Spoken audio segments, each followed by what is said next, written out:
pals, welcome back to Chords in Conversation. On this episode, I'm joined by Portland musician Nick Mentillo. This is a fun one as we explore Nick's musical beginnings, his multiple projects, and we discuss the Portland music scene. Let's hop into this episode. Hey Nick, Chords in Conversation. How are you Hey, doing? I'm doing well, Ellie. Thank you for having me on. How are you? I'm doing good. Awesome. Let's go ahead and dive into the episode. Let's start from the beginning. What first drew you to playing music? Did you have like a moment that hit you and you were like, I want to do this for the rest of my life? Yeah, actually, so little family background, real quick. I don't come from like a family of arty people or musicians or anything like that. Most of my family are very, very excellent athletes. But for some odd reason, I don't know, maybe when I was like 5, 6 or so, I saw somebody playing drums. It was a marching band context. They were playing the tenors or the quads. And I just remember like looking up and thinking, man, that's so cool. And for some odd reason after that, I just wanted to play drums. In elementary school, growing up in New York, they would have like music programs starting in like 3rd grade, 4th grade. And like it was usually just choir with some like recorder or smaller instruments or whatever. And I was always like running, through other people to grab the little drums so I could just be like, yeah. But yeah, I don't know. Drums were always just kind of a strange interest for me that turned into something that I think worked really well with how I like to express myself artistically. And from the love of drums, I eventually taught myself how to play guitar, taught myself how to play some bass. And I was a classically trained percussionist, so I came up through school doing all kinds of percussion instruments and drums. And so like from that, you learn xylophone, glockenspiel, all those kind of bell layout kind of instruments, which translates over to piano as well. So do some piano work, do some music composition on keyboards, but mostly drums for when I'm out and about and playing music. But, when I'm around house, I've got a guitar. I'll usually just be writing songs or just singing, that kind of stuff. Looks like you have a lot of guitars behind you. Yeah, when you're a drummer, you tend to be the place where rehearsals happen. And when you tend to be the place where rehearsals happen, you also become the community instrument storage location. I can imagine. Yeah. So why don't you walk me through your music journey up into moving to Portland? Sure. Yeah. So, yeah, like I said, academically trained, classically trained, however you want to put it. Started in 5th grade in New York and just kind of slowly learned percussion. And then my family moved to South Carolina when I was in 5th grade. And when I got there, they weren't doing music just as early as that. So I had to wait until 6th grade to get into a music program there. Since I had some percussion background already, they threw me right in. So I did that through middle school. And then I really wanted to do jazz. So it was like my big thing. I don't know what it was. I just really wanted to be a jazz drummer. Just wanted to play jazz. It's what interests me the most. And so in order to play jazz in high school, you had to go through marching band. You had to be in concert band and all that kind of stuff. So I was like, I wasn't really that interested in marching, but I'll stay signed up and do it so that I can play jazz, and ended up really liking it. Did a marching band through high school, and then I started like having some garage bands with friends. Like the first band I was in probably started when I was a freshman. I had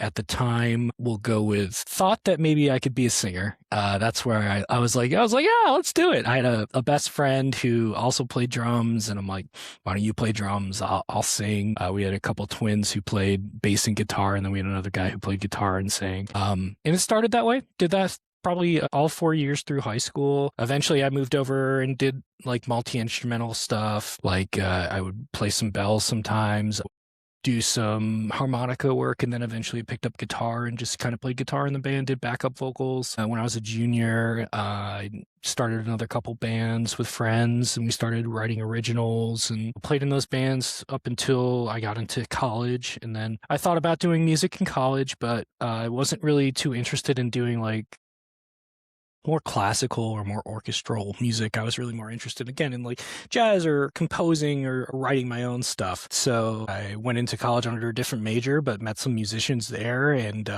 we started playing all the time. And honestly, it was really in college where I started to go, okay, well, I'm not too bad at this. This could be something I could continue to do and really pursue. And in college, I started thinking about places I wanted to move to. Always was interested in being out on the West Coast because I always felt like a lot of music comes from the West Coast. So throughout college, talked to a couple friends. We never really kind of picked a place. I lived in Florida for a couple years, and then while I was living in Florida, came out to Portland for the first time. Fell in love with it. And I was like, well, it's not as expensive as California. It's not as crazy as Seattle. This is like a really nice in between. It's the cost of living at the time moving out here was way more affordable. It was a really nice little spot to be in. Great nature all around. So in about 2011, I decided that I was going to move out to Portland. So I moved out to Portland in January of 2012. What was your first impression of the Portland music scene when you got here? It's a good question. So when I first got here, I really came out with just the intention of playing music. I got to play with a guy who's still performing out here. I believe his band is called a Collective Subconscious, and they do like post-rock instrumental music. He was the first guy I met. He's Corey Arsenault, and I met him at one of the Puddletown rehearsal studios, which there's a bunch of those throughout the city. And I remember going into this really small room with this really big drum set and this one guy who played through two extremely loud amps and just being swallowed up by sound and being like, all right, well, let's see what we can do here. And it was a neat intro. Like, we grabbed a beer, we talked for a little bit, we went in, we played, and I played with him for a little while. He was in between drummers. He was kind of like trying to get his project going again. And at a certain point, I was like, hey, I found this, because we were both looking for projects at the time. And I was like, hey, I found this other drummer. I think he'd be a great fit for your project. And I sent it his way, and he was like, yeah, actually, I'm already talking to the dude. And I was like, all right, that's cool, man. And then I reached out and started playing with this band. I tried out with them actually on stage, this band called Bonneville Power. I was coming in. It was, I want to say St. Patrick's Day, so not too far off of right now, about 14 years ago, at gosh, why am I having blanking on this? No, oh no. Very, very big music venue, like very popular music venue for local acts off of Alberta. For some reason, I cannot think of the name of it right now. Anyway, they were playing on stage, and I'd talked to them for a little bit before. They gave me their EP, and they're like, hey, come out to the show if you want to. If you want to, maybe we'll call you on stage and see if you want to play. And I got there, and they are using the drummer from one of the other acts who maybe listened to him a few times. And it was interesting. I think he was just trying to figure out how to stay in beat and stay with the band. And they played through like most of the EP that I'd learned. And I was like, well, is there a reason for me to be here? And they're like, last song, they're like, oh, we're going to try this. We're going to call this guy up on stage and see if he's going to do anything. Wish us luck. And I was like, oh yeah, that's valid. And I got on stage, and yeah, it was a lot of fun. Played really well. They wanted another song. They wanted like an encore. Like the crowd like really lit up from it. And so we played one more song that they had on their EP. It turned out really well. And I started playing with those guys, but they were just about to tour down West Coast and play in Austin City Limits, but they had already gotten somebody to cover that tour and go down with them. So they were waiting to come back, and they're like, well, we'll bring you into the fold at that point. So it's kind of an interesting introduction into the scene because like pretty much right away I met Corey, played with him a little bit, and then I tried out for Bonneville Power. And at the same time, there was this other band that I was just talking to, was just getting started. A couple friends from, like high school and middle and high school in North Portland, Gerald Love and Duncan Ross. And the band that they were just starting out was actually, you can see it back here on my bass drum, the Charlie Darwins. And I was excited to be in Bonneville Power. They were a fun band. They were super good live, but I kind of realized it wasn't quite the music I was looking for. We weren't the best fit. And I remember I had been playing with the Charlie Darwins for maybe a month or two at this point, and we just started kind of throwing some demos together. And we were listening to these demos, and I was thinking to myself, I'm like, there's a lot more potential in the music that we're building here than if I were to stay with this other project, even though this other project is a little bit more active and a little bit more out in the scene. And I was like, I'm going to stick with this and see kind of where it goes. So, it was interesting at first to come out, kind of learn the venues, learn the scene, go to the music stores, make some friends, make some connections. At that time, the Portland music scene for the locals was kind of in a weird spot. there weren't a ton of bands playing out like a bunch all the time. There was kind of a favoritism towards like kind of a classic rock sound with maybe a little bit more of a punk edge. I think the best way to like equate it at that time was there was a lot of bands that were kind of like Motorhead or kind of like just kind of aggressive but kind of classic rocky, which was interesting. Growing up back east, I was familiar with some Portland acts, your Elliott Smiths, your Decemberists, the Northwest region with like, your Slater Kinney and folks like, of course, Modest Mouse and Built to Spill and a lot of those kind of guys.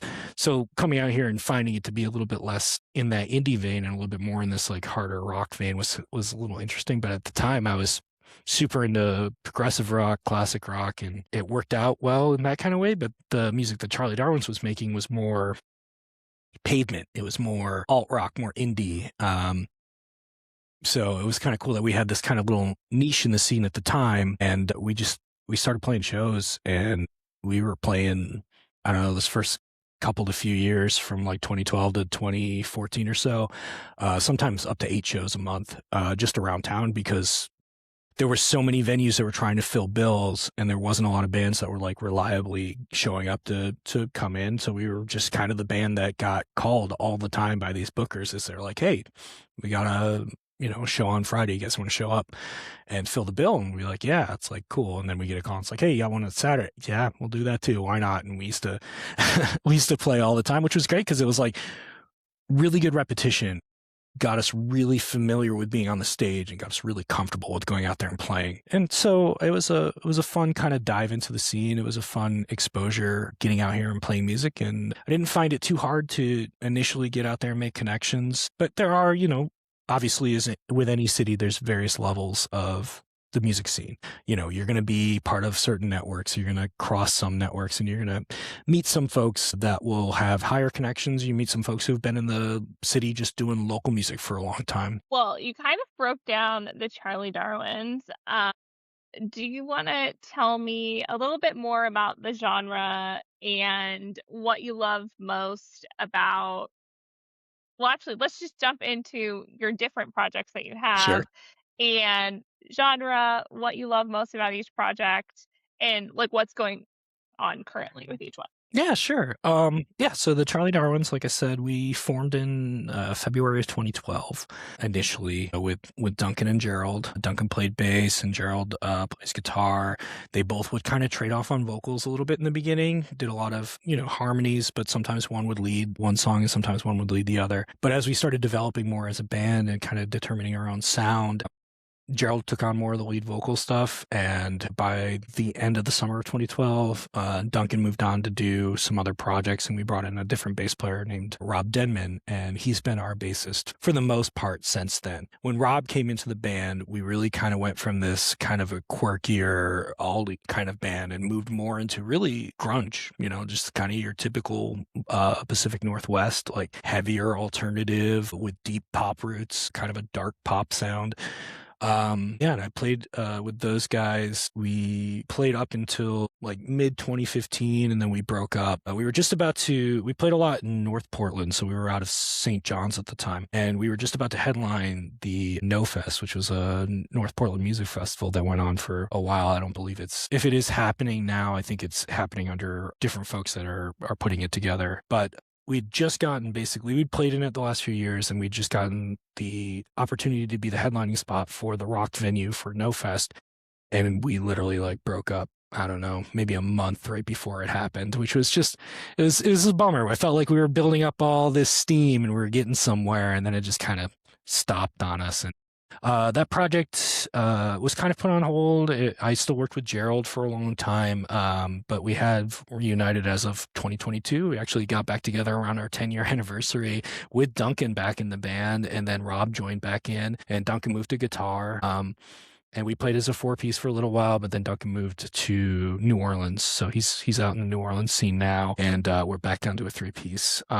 With that project, we went to Jackpot Recording Studios a couple years ago and recorded, or a little less than a couple years ago, and recorded somewhere along the lines of like 17 tracks. And right now we've been kind of going through them all and just trying to figure out how we want to release them. Our thought right now is maybe putting out 2 or 3 EPs, because various different styles, those tracks. There's like some heavier ones, there's some lighter ones, there's some poppier ones. And we feel like there could be like some thematic EPs we could put out to kind of just make it a little bit more interesting. So yeah, that's where the Charlie Darwins are. We would consider ourselves now probably to be, yeah, like a dark indie pop with a little bit of a grunge background to it. So it's my louder band. And heavier sticks, I'm playing louder stuff. It's a fun band, really natural, really good fit. We can just kind of get together in a room and write a song without even talking about it. And then after the Charlie Darwins, I was in a project from 2017 or so until 2023 called Marlet, and we were a kind of a power pop indie trio. Big influences there for that group were like Teenage Fan Club, Big Star, Wilco, stuff like that. That was a really cool group. We did a lot of experimenting in the studio. We put out 3 EPs and 1 album before eventually that band broke up in, like I said, in 2023. I still work with the bass player, Trevor Smith. He's an awesome musician, but he did move out of the area. But we're still working remotely with each other. And then after that, or around that time or so in 2019, I had been playing music with a friend of mine. I had met him when I was playing a lot of shows with the Charlie Darwins. He was another drummer in another band called, at the time, Shores of Oblivion. And we realized we had a lot of same kind of music taste, and we were both multi-instrumentalists. And he had just had a kid. He was kind of like tampering down with playing with Shores of Oblivion. And he's like, dude, you want to come over and jam? And I was like, yeah, let's do it. So I would go over to, his name's Jay Robichaud. I would go over to Jay's house and we would just kind of trade off. I played guitar and he'd play drums, and I played drums, he'd play guitar. And we wrote some songs, but we never really got anything going until 2019, brought in, Jay had met a guy named Leo Barrientos, or Leandro. And Leandro, and this is Taz, by the way. Leandro and his brother Nicky joined the band, both guitarists. Leo's a great singer, songwriter. He came out of California scene. He was in Corona, California in a band called Castle Pines in the like mid 2010s that had a little bit of a scene and a little foul going. And then he moved up here, and he said he never really thought he would play music again. And then Jay found him fishing one day out of all random things, and they started talking on a forum and found out that they were both like musicians. So he invited him over on a whim. That first day, I think we wrote 2 songs that we still play to this day, and that project eventually became Breezy. Breezy's kind of a rare bird. It's a fun project. We are all really good friends. We would hang out regardless if the music was there. And from all of that, like we literally just played in a room to each other for, I don't know, 3 years or so before we even played our first show. And when we did start playing shows, we got really good crowd reactions. We went through a few lineup changes. Nicky eventually moved back down to Corona. We brought in for a short period of time a guitarist named Harris, and we had a keyboardist named Sean. And then they kind of rotated out, and we brought in our current guitarist, Will Trailer, who is just an absolute amazing jazz fusion guitarist who just kind of slotted right in with what we were doing, which we still don't even know what that is. Yeah, Breezy's been a great band. It's been a really fun project. We also went to Jackpot. We also threw together some recordings. We do have an album that we're working on getting out as well. Those are like the main projects that I've worked with. And then in 2020, I did some recording for a couple groups. I recorded a band named Fox Gloves. They came down to my old studio. This is my newer one. It used to be in a basement, and we recorded an EP together there. And then from doing some of those recordings, I got to know another project through Trevor from Marlet. His buddy Tyler was in Simultaneosia.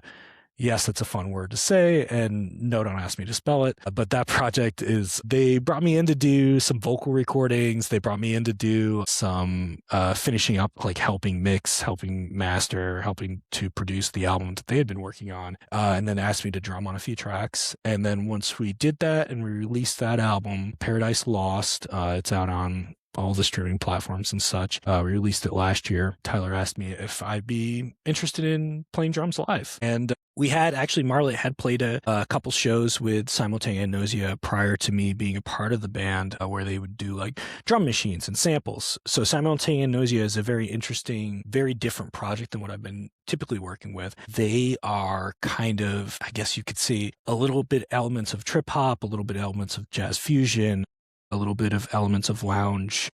They've got a different instrumentation with a lot of synthetic keyboards, a lot of sampling. We've got a female fronted lead singer who plays piano, and she's just an amazing singer. It's a really cool project, really chill project. Right now we are kind of on a little bit of a hiatus. Tyler had a second kid. We've been getting together and doing some work, and we're hoping to spin up some more shows throughout this year to promote that album a bit more. But yeah, it's been a fun project. I think I've been working with consistently now for a little over a year, maybe a couple years at this point. That yeah, it's been a nice kind of break to all the other music that I've been playing, getting out of the kind of indie rock world and going a little bit more into this electronic world, and getting to do from a drumming perspective, more like drum loops and just different approach to the music. So it's been fun. Awesome. Well, you have a background with production and recording.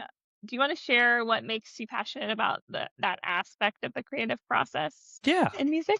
definitely. A lot of the things that I've learned over time, like production, has just come from a place of DIY. Really love like the Fugazi style approach to music, where they're just like, let's get together, let's do it, let's keep it affordable, let's figure it out how to do it in house. So like those Discord bands, that approach really kind of just like got me in the beginning, and I slowly over time acquired equipment and just kind of really worked really, really hard to figure out, how do I take these sounds, mold them properly, put them into a project, and make sure it sounds good when I release it. And, it's a lot of trial and error. It's a lot of hours, days, long time of really sitting down, grinding, making sure that you're getting the right sounds out of what you're trying to get. So a lot of that passion really just kind of came from honestly loving putting together music, and just really wanting to always have a place where I could record and always have mics up, and encourage folks to come over and play music and capture it. Really, the passion just kind of draws out of my love for music in general. So it's just another extension to all that. And also, it was a great way to not have to spend a ton of money on all of that stuff too, which, was necessary in my 20s, when it's not like, I was floating around with a ton of cash anyway. So Well, you juggle music with a day job. I What's do. the biggest challenge you face with that? There's a combination of things. I work in tech. I didn't initially, I started working at a financial institution, a credit union out here, and just kind of worked my way up through an interest in working in technology. I had a little bit of an IT background, but not a huge one. And I did go to college. I got a business degree. So that kind of lined up with all of that. And I started to realize, it's like, in order to be able to do the music stuff, obviously you need to be able to have a decent, living situation. It does help. I mean, you can pull it off without it for a while for sure, but at that point, it was a much nicer situation to have some of that money to put into investing in recording equipment, or new drums, new stuff like that. And for a little while, it was a lot of late nights, and when you're in your 20s, you can get away with that kind of stuff. You play music, you come home, you got like adrenaline, you don't go to sleep until 2 o'clock, 3 o'clock in the morning. You get up and you go to work, and you just grind through it. Throughout that though, I've built up a career. I manage one of the teams in technology now, and it's been kind of a fun way to network and actually get folks interested in coming out to seeing music. For a long time, I'd be like, hey, I'm playing a show, and I'd never anticipated anybody to really show up. But in like 2023, 2024 or so, I really started building out a community of folks who were really interested in the stuff I was doing. And now when we play shows, I bring out like sometimes 20 people from work, and it's just like, that's a cool thing. So yeah, I've also met a few musicians through working there too. One of the other guys that I work with quite often, who's excellent drummer, plays in a lot of projects around the city. Kevin Wilbanks, he is a really cool connection to have, a really cool guy to play music with. And we've talked about, worked on, and tried to move forward with a bunch of different projects that we also want to kind of put together ourselves. So I mean, like there's a balance there, of course. It does thankfully give me the byproduct of never taking work too seriously, because it's like I don't have to just invest in like this is what I do with my time, this is where my passion lies. You know what I mean? Like I can show up for that job, I can do that job well, I can leave that job at work, come home and go rehearse with a band or go play a show or a record project as people will come in. So honestly, it's that aspect of the difference between living to work and working to live. It's getting that money so that I can do the things that I really, really enjoy doing. That's awesome. Do you have any favorite places that you like to play in Portland? Yeah. Gosh, thinking of a bunch of old venues, but some of the newer venues that we like to play. We played Breezy played a show at a place called Alberta Abbey, which was kind of a newer one on my radar. But it's an old church that they converted into like a 300 seat venue. Really cool atmosphere, really cool place to play. Played there with a band called Goodnight House, who hooked us up with that show. That was a really cool venue. I've played a bunch of like the normal around town venues, like your Kelly's Olympian, uh, which is, downtown. It's always cool to have your name up Gotta on a play Kelly's marquee. at some Yeah. point. Yeah, you have to play Kelly's. It's funny, like I'll mention that to friends and stuff like that. Oh yeah, I'm playing Kelly's, and a lot of them haven't been to Kelly's in years, and they're like, "What are you playing in the corner?" Or it's like, no, they have a whole venue now. It's like they have a venue. I don't gone there in years. It's like, yeah, yeah, come out and check it out. Let's see. It's funny. I didn't have a list of venues in my head before we started this. Otherwise, I'd be doing much better at this question. That's okay. Honestly, the place that we played the most isn't really quite a venue anymore, and it never really was anything too spectacular back in the day. But living in St. John's, I used to play Slims all the time, and the reason I Slims, loved yep. Slims was it was always a no cover, so people would come in all the time. You could ask people to come out to your shows and not feel like too crazy about it. They'd always give you a cut of bar and food, so we'd actually walk away with a decent amount of money at the end of the night, which was nice. Firkin Tavern also does the similar thing, but I feel like Firkin doesn't quite get the My normal God. amount of crowds as Slims does. Played Firkin a lot, like with the Darwins in that first like iteration, and then I didn't play there for a long time, and then actually, funnily enough, 3 bands I've already mentioned so far, Marlet, Simultaneous Nausea, and Foxgloves played a show there. And I, again, stepped in there in years, and I step in there and I was like, oh, wow, it has not changed. And that is not a good statement. But yeah, I mean, it's And what can you do though? I mean, it's a cool place for locals to play. I mean, you just set up, you go and just play in front of a bunch of pool tables, that- that's pretty much, yeah, that's what they got going there. I remember the first time we walked in there, and we've been back a couple of times since, but I walked in and I was like, what kind of I mean, their bar is very minimal, but I was Yeah, like, "What kind of whiskey you got?" And the guy looked at me, and then he walked away. like that's a good sign. Okay. "I'll have a Rainier beer, thank you." Yeah, there you Alright. go. That's Yeah. yeah. Yeah. But yeah, I've played a bunch of the venues. I played one of the first places I played a show was Mississippi Pizza, which still does shows down on Right. Mississippi. Yep.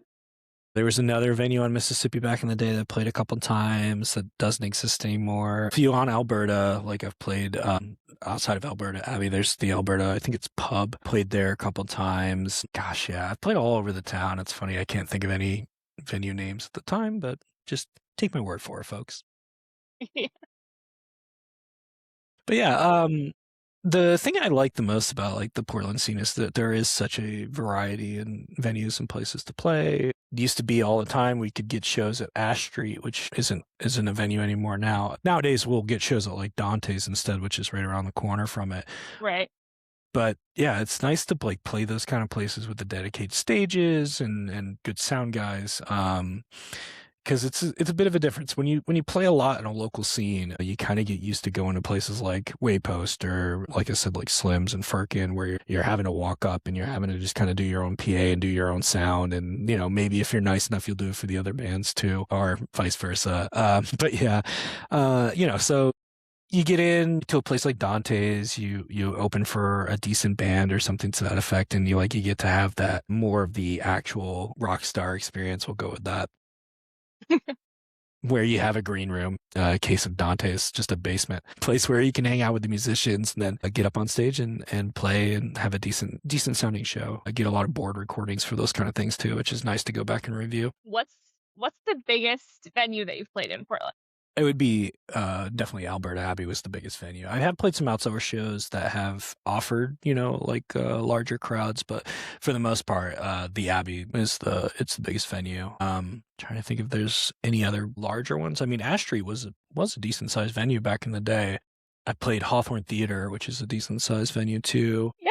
But Alberta Abbey is probably it's the biggest by far. Yeah. Yeah. Awesome. Well, do you have any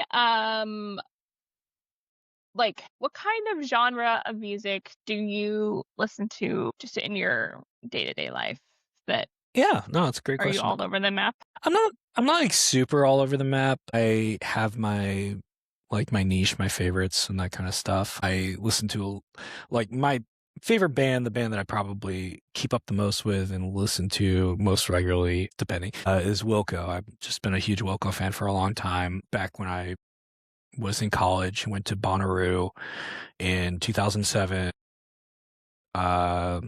That year, I think Tool was one of the big headlining shows, and I was so excited to see Tool. I'm like, yes, this is going to be amazing. And I'm sitting in this field. We sat in this field all day to try and get like decent area to see Tool. And these guys behind us were just talking about Wilco nonstop. And I'm like, why are you guys talking about this? Like at that point in time, I didn't even know. I was like, why are you guys talking about this band that's like, we're about to see Tool. Let's calm down. That always stuck in my head. And then a year or two later, I was at like a used CD store and I picked up an album and I threw it on and I was like, I picked up Sky Blue Sky. And I threw it on and I was just like, wow, this is whatever. And then, back when your option to listen to music in the car, it was either radio or a CD or, if you had a tape player or something like that, right? You just sit there and you would listen to albums over and over. And sometimes they wouldn't, hit you until like the third or fourth listen. And yeah. And I remember like I was listening to Side with the Seeds, one of the albums or one of the songs off of Sky Blue Sky. And Nels Klein has an amazing solo at the end of it. And I went, okay. And like from there, it just kind of broke that wall. Prior to that, like again, Tool was like part of that progressive rock phase I was going through. Huge Mars Volta fan at that time for their first 3-4 albums. So I was really like into, complicated musicianship, like challenging composition, really crazy, really heavy, hard stuff to play. I just wanted to challenge myself a lot with listening, but also like as a drummer, I found that if I could close my eyes and I couldn't really picture what a drummer was doing because it was so crazy, like that kind of music really drew me because it's like, I don't know, something about the allure of the mystery of it. But as I've gotten older, I've gotten a little bit more into some more laid back stuff. I mean, I was wearing a Portishead shirt. I love Portishead. Stereolab is another one of those from that time frame. Listen to more current bands, like the band out of Vancouver called Peach Pit. Really like them. Rolling Blackouts, Coastal Fever out of Australia is honestly one of my favorite current bands. There's not an album I haven't dug by them. They've got really cool like bass-driven music that's really kind of a little bit more up-tempoed, really easy listening, great kind of stuff to listen to. Like go out to the coast and bring an album and throw it on and look at the ocean, or when the summer comes around, like throw on one of their albums. It's just got really good vibes, really good energy. And then I've always been into like just jazz, like bop era jazz, Miles Davis stuff. Herbie Hancock's, I got a bunch of his albums. I love his fusion stuff. Him and Donald Byrd doing more like funk elements to it as well. I am potentially going to be playing drums with a swing band. I've got offered from another guy I work with, actually. He plays saxophone in a swing band, and they play regularly, and they're kind of in between drummers. And he was asking me the other day if I was interested in it, and haven't played jazz standards in a while, but I've always felt like one day when I decide I want to retire from my rock and roll lifestyle, I'm just gonna be an old dude playing jazz in some steakhouse on a weeknight. That's the dream right there, you know? That's great. That made me forget my question. Well, it's good. I can't be the only one forgetting things around here, so. Yeah. I want to circle back because you said that you played a little harmonica. How did you get started with that? Because I'm a sucker for harmonica. I Yeah. think my dad listened to a lot of Blues Traveler when I was younger, so I feel like just like that harmonica in that Well, like first of all, the green blues. In my head, I'm like picturing the Blues Traveler album. yeah. Um, Oh yeah. No, first but of all, nobody so good. he can play harmonica like John Popper. That dude can just rip on a harmonica. I mean, I could give you a more impressive answer, but I'm going to give you the real one because it's way more funny. I was just interested in playing music, any kind of music, and was not necessarily exposed to a lot of instruments. So I think at one point in time, one of my sister's boyfriends had a harmonica. He went on a trip with us and he was playing his harmonica. And I was like, oh, wow, that sounds great. That's really cool. How do you do that? And he's like, listen, they're in like a key. So any note you play will sound good. He goes, go and buy one and just play anything you want. And I went, can do. So I was probably late middle school, early high school, went and bought a harmonica in the key of C and just started playing around with it. And then one day early on with that band that I mentioned that I was in early in high school, I just brought the harmonica out because I rehearsed in my garage and they were playing some songs and I just started playing some harmonica and I was like, oh wow, this works actually. And from there I just started playing harmonica on the songs. I found out a year or two later from Nathan, one of the guys in the band who was like the main singer and guitar player, that he absolutely hated harmonica. So I'm not sure how I pulled that off, but it worked. It was. You hate harmonica. I think if somebody's playing bad harmonica, I guess yes. Yeah. But Yeah. I mean, if somebody's playing good harmonica, I don't know how you hate on that. You know, I would say I landed somewhere in the realm of mediocre, but we'll take And it. I love when musicians have like the thing that goes around their neck so Yeah, that they can definitely. like play and sing and do art. Like That was Gerald. no coordination to be able to do anything. I've tried. Yeah, Gerald That's from. why I interview musicians. Yeah, there you Because go. I would love to be a musician. I just can't. Come on over. I got drums. I'll teach you. It's easy. You just hit things with sticks. You'll figure it out. It'll be fine. But yeah, no, Gerald, back in the day, he can do that. He's a great acoustic guitar player and he'll do harmonica. He used to busk downtown in Portland all the time. He was one of those kids that I didn't grow up with a lot of supervision, so he used to just take the Max downtown, go to Pioneer Square and just play for hours kind of thing. And when the Darwins were looking to do a cover or two, we somehow landed on, which in no way is this our genre. We somehow landed on Last Dance with Mary Jane, Tom Petty. And he would do, because mostly he just wanted to do the harmonica line.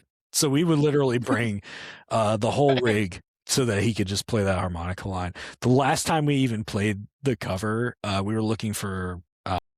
we were just looking to play some more music to cover up some time, because it was one of those days. I think we were either playing Slims or, gosh, what was the other one? That was Blues Brews used to be down in St. John's as well, that played a lot of music. And I was like, well, we got the Tom Petty cover. Why don't we do the Tom Petty cover? Gerald's like, I don't want to sing it. I was like, fine, I'll sing it, man. Just play the harmonica. But yeah, no, that is a skill, you know. It's always fun to watch Dylan do it. And then obviously people who, took it from there and kept that alive. Yeah, I love it. Some of my favorite musicians today have harmonica in their songs. Yeah. Gets me every time. Okay, last question for local listeners, because you're my first local artist. I'm so Awesome. Thank excited. Do you have any upcoming shows where people can come see you play? Yeah, actually, just confirmed one. It's been kind of a slow year for us, but Breezy locked in a show. Last year we did play it's a benefit show. It's out in Tigard. It's at a place called Beach Hut. It is an outdoor show. It'll be in their back patio area with a lot of space there. Last year we played, it was super hot. I mean, like middle of the summer, just as hot as you can be, and you're just like, all right, let's do it. This year, at least, it won't be that bad. fingers crossed. But that will be June 6th. Be an all ages show. It'll be wide open. Just come on by. Again, Beach Hut over in Tigard. I will also put up any shows, anything coming down the pipe for any of the projects I'm in. I do try to keep it up to date on my website, which is nickmentillomusic.com. You can go there and check out, again, shows. You can read a little bit about my bio. I've got a listing on the discography of all the projects and things that I've been involved in. And you can read a little bit about the few projects, those bands that I'm currently involved in. Thank you so much, Nick, for taking Yeah. the time to chat with me tonight. Yeah, of course. It's been fun. Yeah, it's been really fun. Thank you, Allie. Hey, it's Allie again. I hope you enjoyed this episode of Chords and Conversation.